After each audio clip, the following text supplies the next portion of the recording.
Welcome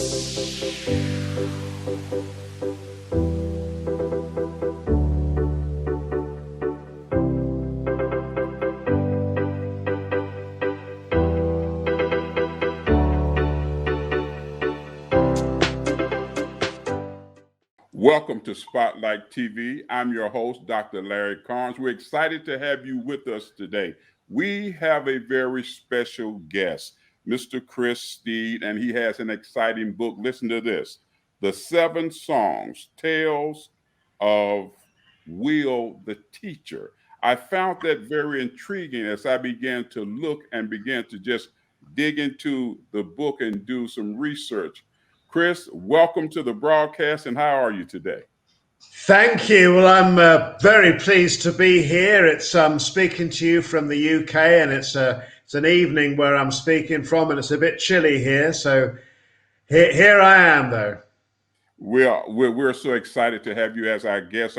I'm sure the viewing audience is going to be just fascinated with this book. I found it quite interesting as I looked. I heard it said, "Is there a symphony that can make sense of the music of the world?" Thought that quite interesting as I looked. And then, how do we navigate life when everything is unpredictable?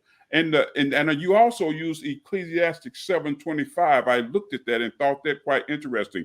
Tell our viewing audience who you are, and then share this exciting book with us.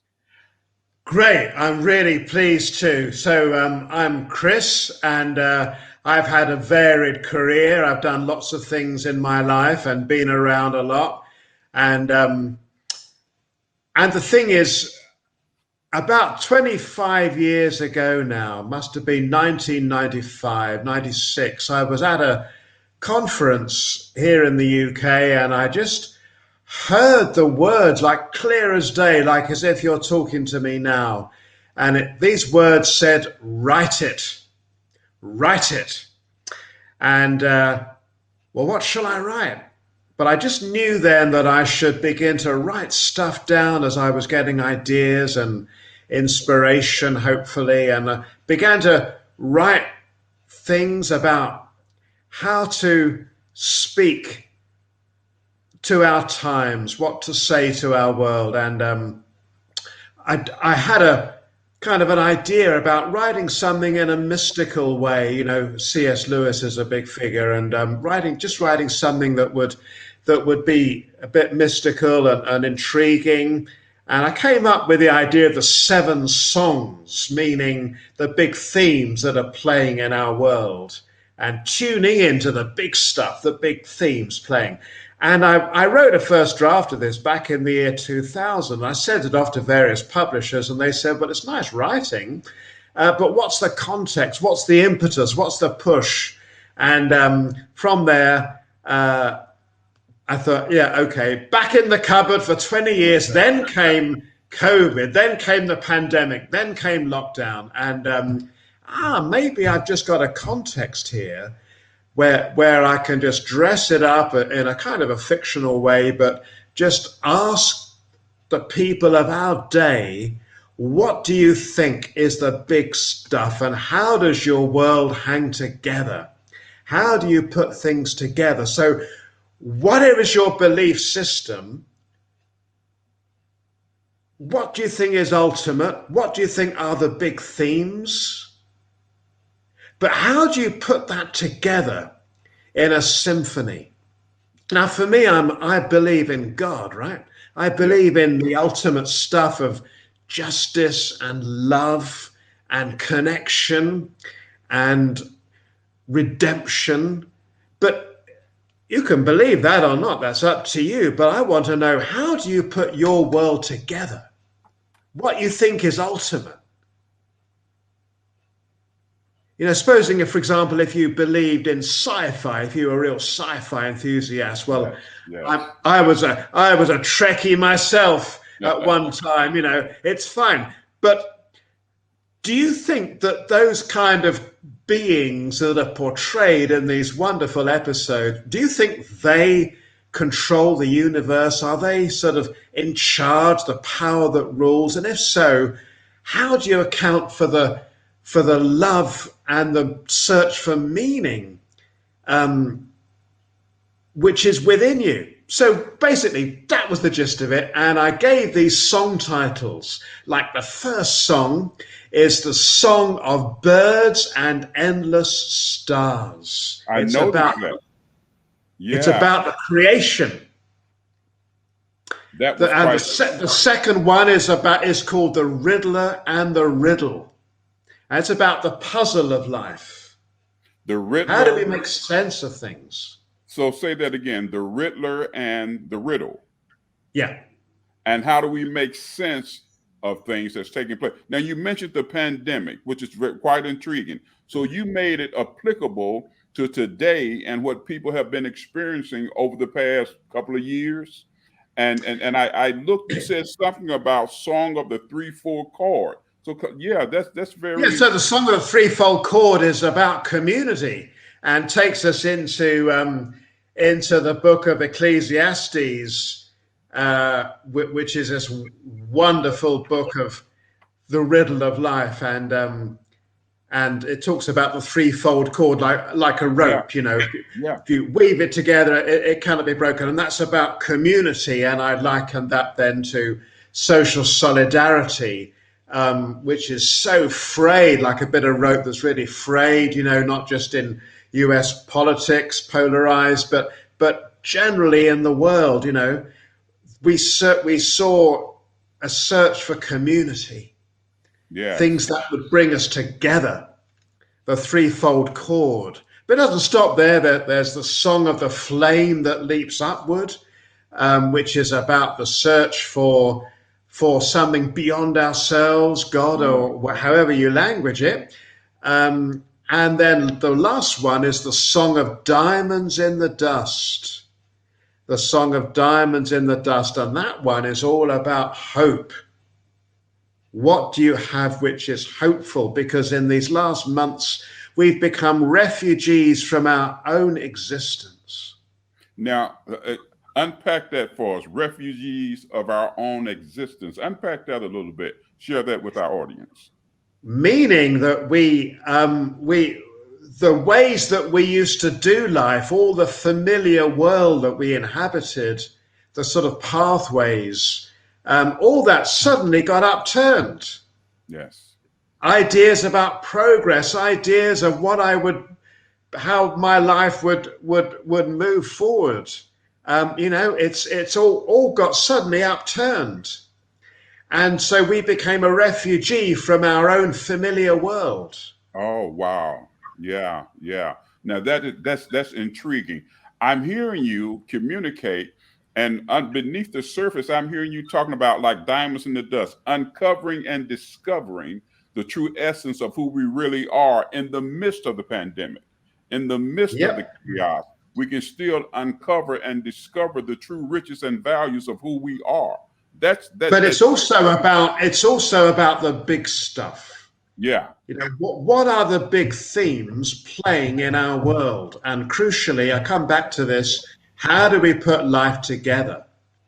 Now, I'm just going to say I've written other stuff. So in the lockdown last year, I wrote in fact 4 books, and one of them was about Christianity and violence, and the obscenity of people who would have a high view of the cross. Jesus died for my sins, you know, and all that, but who would yet think it's okay to engage in racial injustice or violence towards minorities or whoever it is. And those are so incompatible. And that Yeah. kind of thing drives me. That's my passion.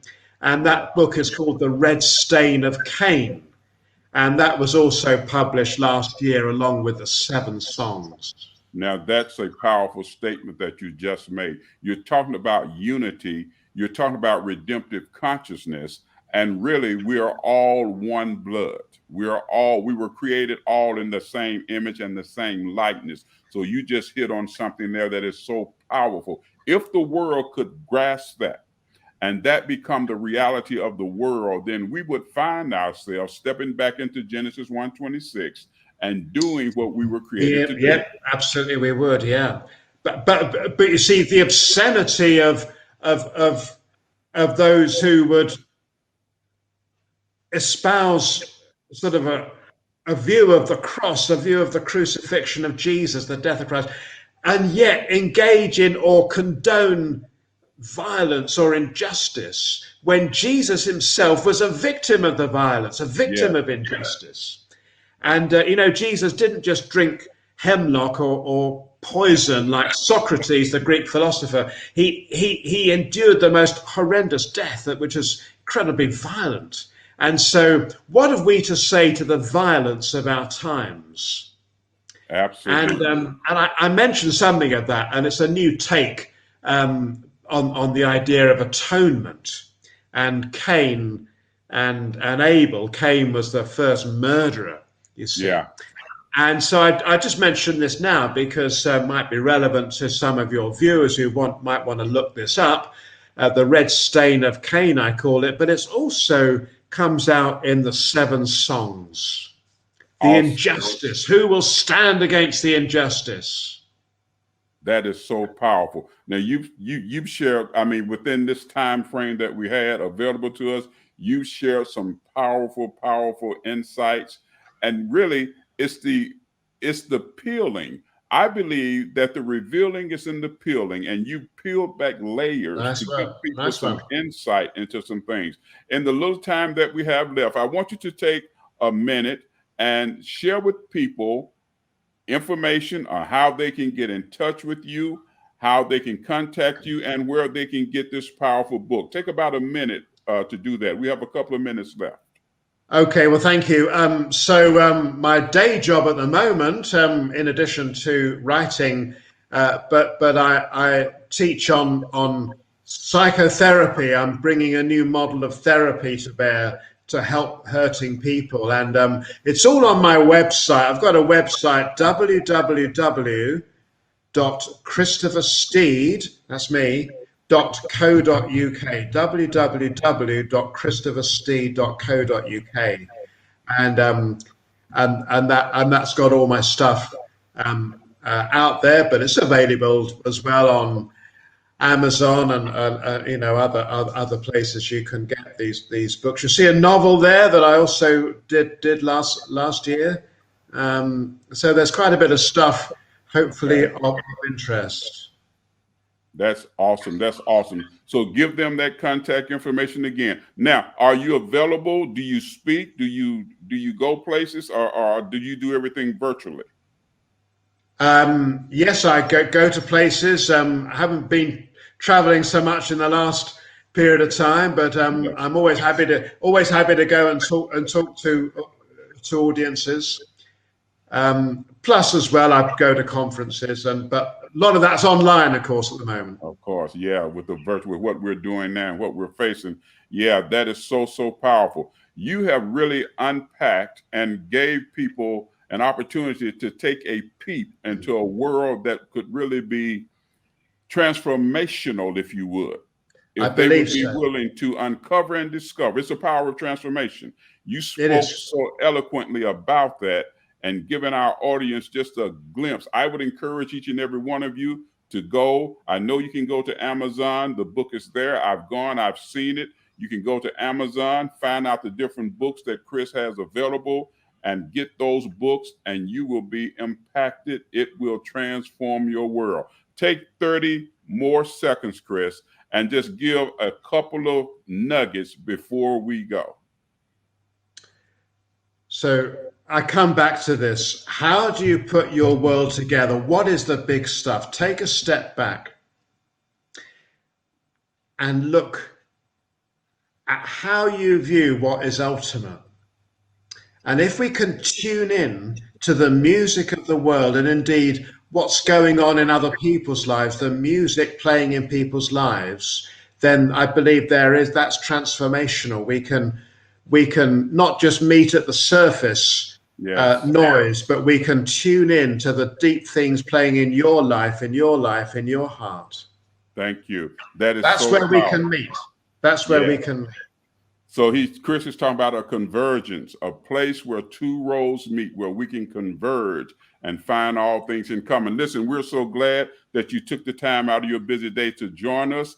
Don't go anywhere. We're excited to be coming right back. We thank you as we've shared this powerful information. Dr. Larry Thank you. Carnes, don't go any place. We'll be right back.